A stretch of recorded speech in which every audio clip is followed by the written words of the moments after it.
Masa inkubasi penyakit merek ini berlangsung selama 2 minggu ya.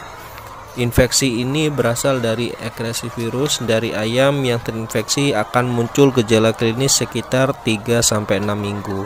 Pada kasus akut, ayam dapat mati secara mendadak tanpa menunjukkan gejala klinis sebelumnya.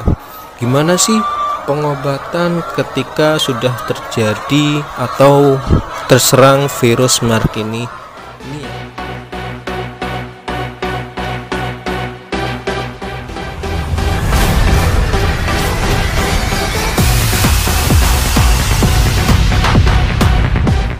Assalamualaikum warahmatullahi wabarakatuh. Jumpa lagi dengan sahabat Propas. Apa kabar semuanya? Semoga selalu diberi kesehatan, keselamatan dimanapun teman-teman berada.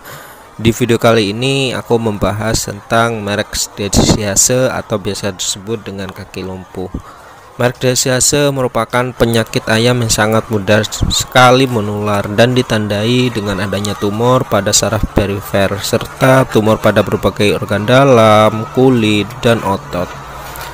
Terdapat dua bentuk penyakit merek. Pertama, tipe klasik, biasanya itu menyerang ayam petelur masih muda, yaitu umur 6-16 minggu. Kemudian tipe akut,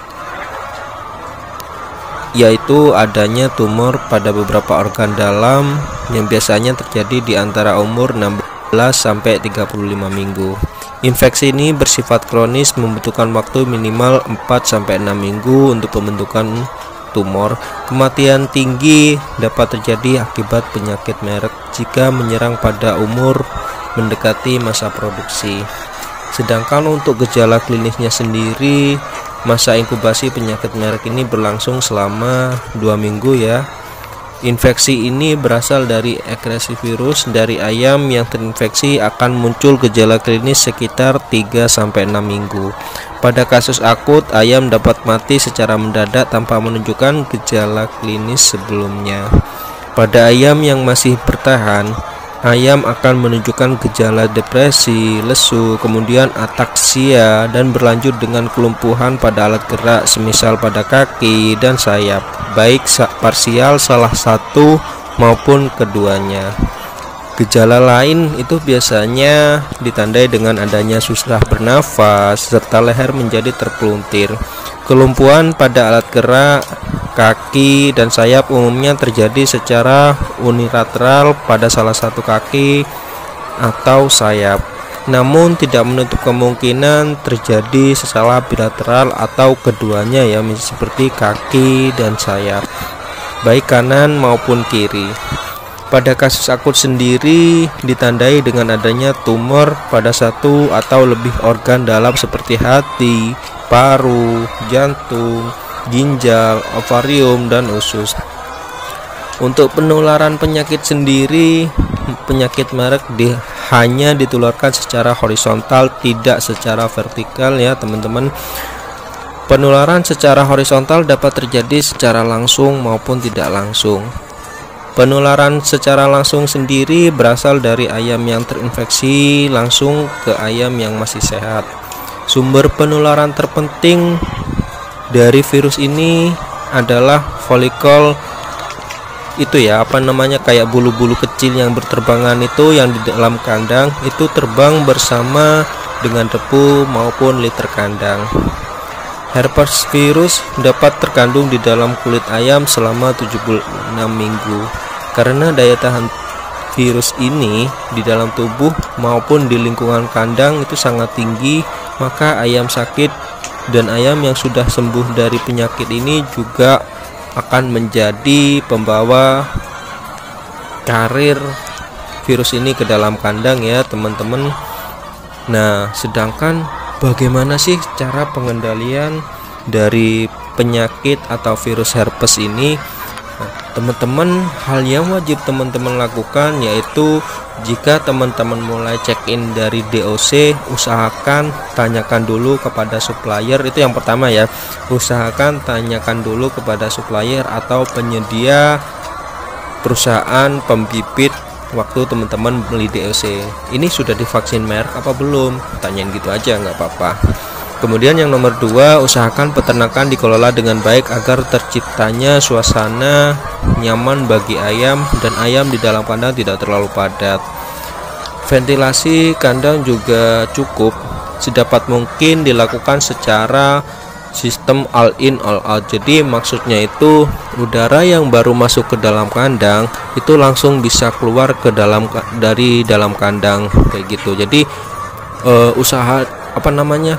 udara dari luar itu tidak mengendap dulu atau di dalam kandang itu tidak pengap kayak gitu. Jadi itu dapat mengurangi resiko terjadinya virus atau penyakit di dalam kandang.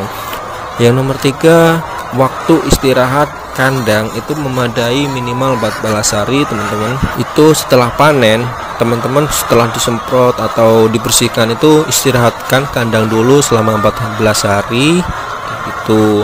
Kemudian nomor 4, melakukan sanitasi kandang. Nah, kandangnya itu jangan lupa selalu dibersihkan ketika sudah dipanen. Alat-alatnya juga dicuci dan disemprot dengan antisep, formades atau sporades, serta pemberantasan dan pencegahan masuknya serangga pembawa virus ke dalam kandang. Jadi kayak lalat itu juga bisa menjadi faktor utama ya. Nah, gimana sih pengobatan ketika sudah terjadi atau terserang virus Mark ini? Ini ya teman-teman, pengobatan untuk virus ini sudah tidak ada lagi obat yang dapat menyembuhkan penyakit Mark. Ayam yang sakit dan tidak produksi itu menurut saya lebih baik sudah mending dijual aja kayak gitu, atau jangan dipelihara lebih lanjut ya, karena tidak akan bernilai ekonomis atau tidak akan bisa produktif, tidak akan bisa menghasilkan cuan ya. Vaksinasi Mark merupakan program wajib pada ayam petelur maupun ayam pembeli. Vaksinasi Mark dilakukan pada anak ayam umur sehari, bisa disebut dengan DOC, atau in ovo pada embrio umur 18 hari. Jadi misalnya masih dibentuk telur itu teman-teman bisa divaksin ayamnya. Penggunaan vaksin Mark dengan kombinasi serotipe 3, HVT herpes virus Turki dan serotipe 1 atau rispan lazim digunakan karena menunjukkan bahwa kombinasi vaksin ini adalah vaksin yang paling optimal untuk mencegah munculnya gejala klinis akibat tantangan virus Mark yang sangat virulen dibandingkan dengan vaksin tunggal seperti itu. Jadi itu dia pembahasan tentang Mark. Semoga di kandang teman-teman tidak ada lagi virus atau penyakit yang menyerang ya. Sampai jumpa lagi di video berikutnya. Jangan lupa like, komen, dan subscribe. Wassalamualaikum warahmatullahi wabarakatuh.